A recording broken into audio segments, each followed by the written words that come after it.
কিতাবের নাম তিরমিজি শরীফ। হযরত জাবির ইবনে আব্দুল্লাহ তিনি বলেন, ক্বালা রাসূলুল্লাহ সাল্লাল্লাহু আলাইহি ওয়াসাল্লাম, রাসূলুল্লাহ সাল্লাল্লাহু আলাইহি ওয়াসাল্লাম ইরশাদ করেছেন, ইয়াওয়াদ্দু আহলুল আফিয়াতি ইয়াওমাল কিয়ামাতি হিনা ইউতা আহলুল বালাইস সাওয়াব।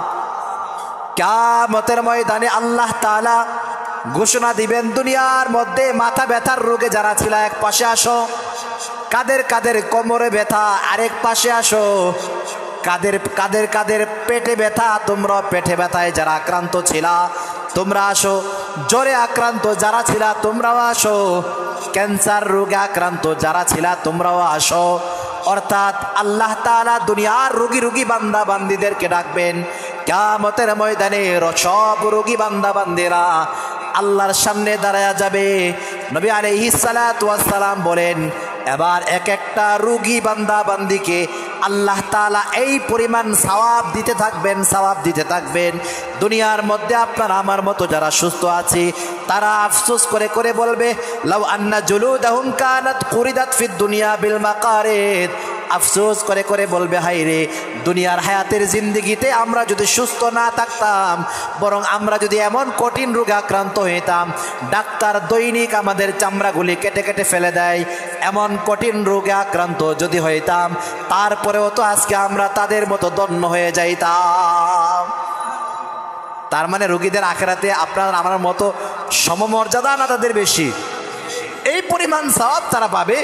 সুস্থ মানুষগুলি আফসোস করে বলবে, হায় হায়, যদি আমরা দুনিয়ার হায়াতের জিন্দগিতে অসুস্থই থাকতাম তাইলে তো আমরা এই পরিমাণ বেশি সওয়াব পাইতাম।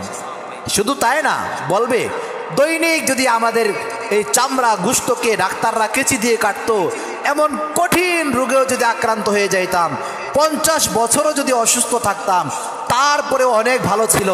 এই পরিমাণ সওয়াব যে পেয়ে গেল, এই সামান্য জ্বর ঠান্ডা মাথা ব্যথার কারণে আমরা যদি এর চেয়ে কঠিন রোগে আক্রান্ত থাকতাম, আজকে আমরা কত সওয়াবের ভাগীদার হইতাম, আমাদের নেকের পাল্লা কত ভারী হইতো, আমাদের জান্নাত কত বড় হয়ে যাইত। সামান্য কয়েকটা জীবন, সামান্য কয়েক দিনের জিন্দগি আমরা অসুস্থ থাকলে আমাদের কোনো কিছুই আফসোসের থাকতো না। এই পরিমাণ সওয়াব এক একজন অসুস্থ বান্দাকে আল্লাহ দিবেন। তখন সুস্থ মানুষগুলি আফসোস করবে। বুঝে থাকলে বলেন, এই যে মানুষগুলিকে আল্লাহ অসুস্থ বানান, তাদের লাভ না লস? লাভ, লাভ। কিন্তু লাভটা কাদের জন্য? যারা ধৈর্য ধারণ করে। আমরা কম বেশি এখানে যারা বিশেষ করে মুরব্বীরা যারা আছি, মোটামুটি অনেকেই অসুস্থ, তারপরে আমাদেরকে অসুস্থ বানাইলেন কে? আমরা কি আল্লাহর প্রতি অসন্তুষ্ট না সন্তুষ্ট? সকলেই পড়েন আলহামদুলিল্লাহ। হযরত আইয়ুব আলাইহিস সালাতু ওয়াস সালাম জালিলুল কদর এক নবীর নাম। আইয়ুব আলাইহিস সালাতু ওয়াস সালামের শারীরিকভাবে পরীক্ষা শুরু হয়ে যায়। আইয়ুব পয়গম্বরের শরীরের মধ্যে চুলকানি শুরু হয়, চুলকানি আর অ্যালার্জি বাড়তে বাড়তে সারা শরীরের মধ্যে পচন ধরে যায়। আইয়ুব আলাইহিস সালাতু ওয়াস সালাম তো নবী, একজন নবী, তার মালিকের সঙ্গে কেমন প্রেম।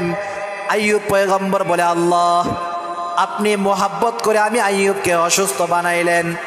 আমি আইয়ুব কোনো দিন বলবো না আপনি আমাকে সুস্থ করেন, এই কথা কোনো দিন বলবো না। আমি আইয়ুব নিজে নিজে অসুস্থ হইতে পারি নাই, আমি আইয়ুবকে তো আপনি অসুস্থ বানাইলেন, নিশ্চয় আপনি আমাকে মোহাব্বত করেন, এই জন্যই তো আপনি আমি আইয়ুবকে অসুস্থ বানাইলেন।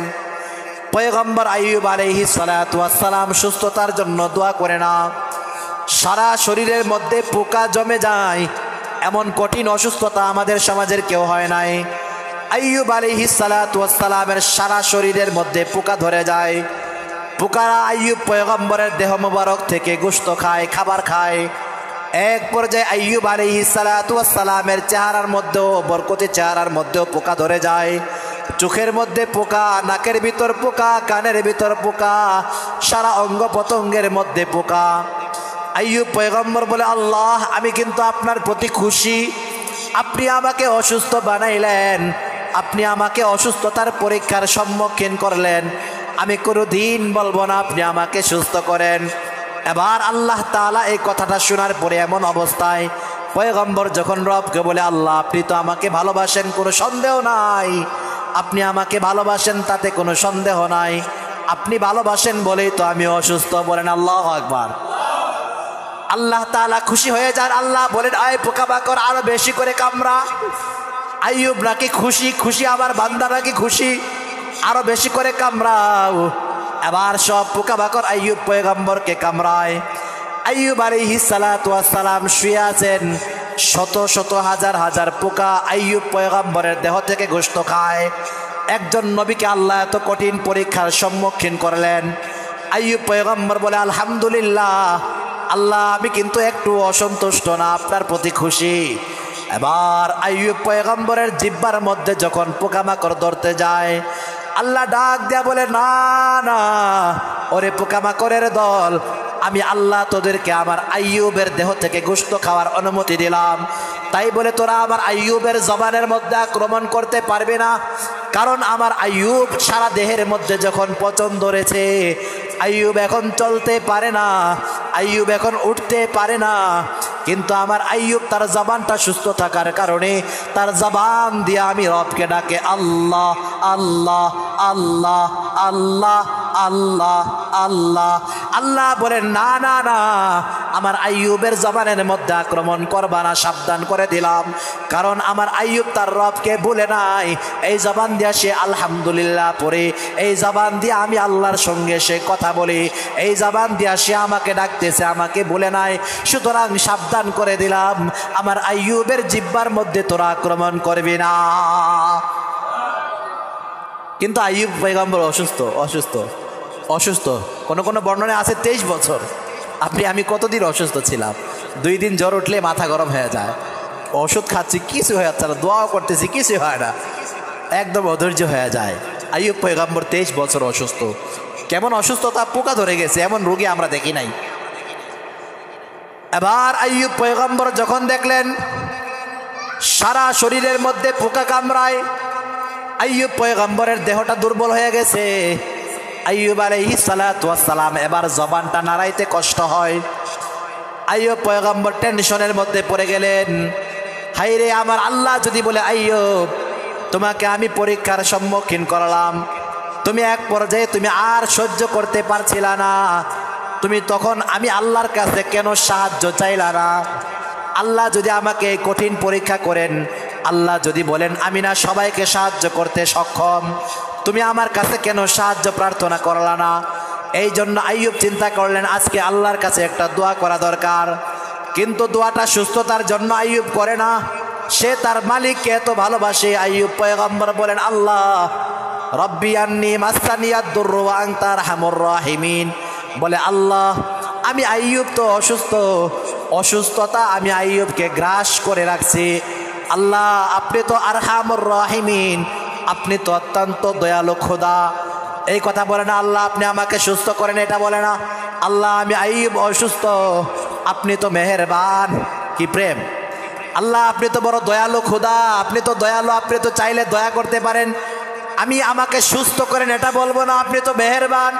যদি আপনার মেহেরবানি হয়, একবার মেহেরবানি হয়েছে আপনি আমাকে অসুস্থ বানাইলেন, আপনার যদি আবার মেহেরবানি হয় আমি সুস্থ হয়ে যাব।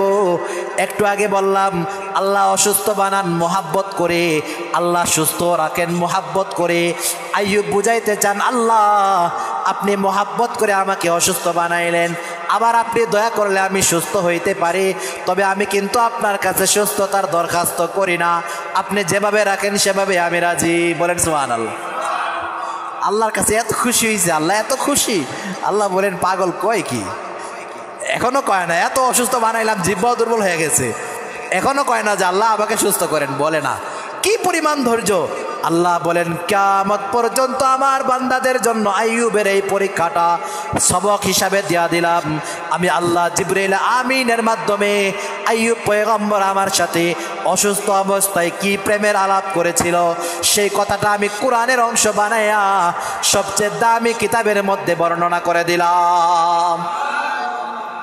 তাহলে অসুস্থ হইলে নিজে হই, আব্বা আম্মা হোক, পরিবারের অন্য সদস্যরা হোক, আমরা অধৈর্য হব। সব কিছু কার পক্ষ থেকে? সকলে খুশিতে বলেন আলহামদুলিল্লাহ। আমরা যে অসুস্থ তারপরেও কি আল্লাহ খুশি হয়ে গেছেন। আল্লাহ বলেন পাগল কয় কি ডায়াবেটিস দিয়া একদম কাবু বানায় ফেলছি, বিভিন্ন রোগ দিয়া কাবু বানায় রাখছি, পেরেশানি দিয়ে কাবু বানায় ফেলছি। এই ফেরেশতা এরপর পাগল কয় কি? বলে যে আল্লাহ আলহামদুলিল্লাহ, খুশি আপনি যে এদেরকে দুর্বল বানায় ফেলছেন, আপনি যে পেরেশানগ্রস্ত বানায় ফেলছেন, এরপরও খুশি। এবার আল্লাহ আমাদেরকে কঠিন পরীক্ষার সম্মুখীন করার পরেও যে আমরা মন খুলে যে বললাম আলহামদুলিল্লাহ, রব খুশি না বেজার?